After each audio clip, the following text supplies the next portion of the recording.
So if you've reached a point in your spiritual journey where you consider yourself a God, right? I am God, I am the Most High having a human experience, I am a God having a human experience, I will want to congratulate you on that level of realization, but just a little bit of wisdom, right?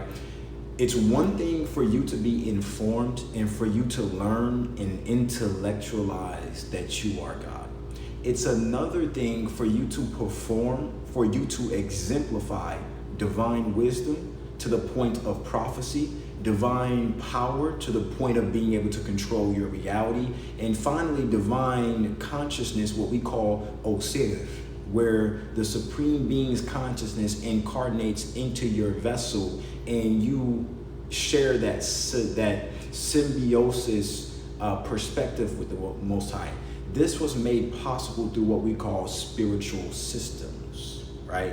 Initiation systems. So I want to remind you that while it is a level, as a milestone to realize the identity that you share with the Supreme Being, it will still help you to still have a level of reverence, a level of respect for your higher self. Because although you can understand it via information, do not confuse that with the actual experience, the actual wisdom, and the actual power of a God man, God woman in human form, what we would call a prophet, or what we would call a Messiah, or in some cultures, a high priest.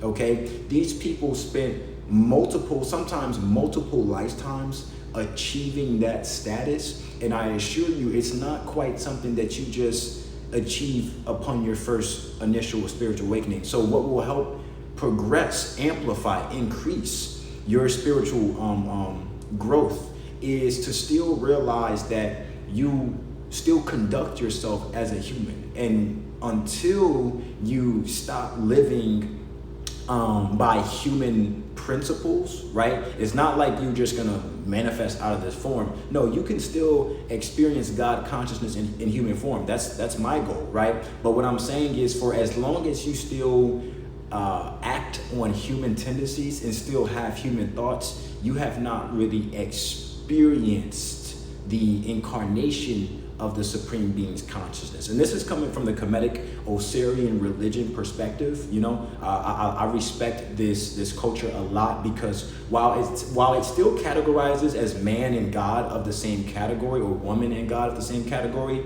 it makes a far distinction that just because you are the same category doesn't mean that you exemplify godly attributes. You see what I'm saying? So that's why you have to still work very hard, study very hard, and dedicate yourself to that realization, which, like I said, can take multiple lifetimes. So I just want to throw that bit in there that, you know, even though where you're at is a great milestone, still having a reverence, right? A truly deep respect and humbleness for that consciousness, for that level of intelligence that you have not quite yet reached, is extremely important. Ashe, Ashe.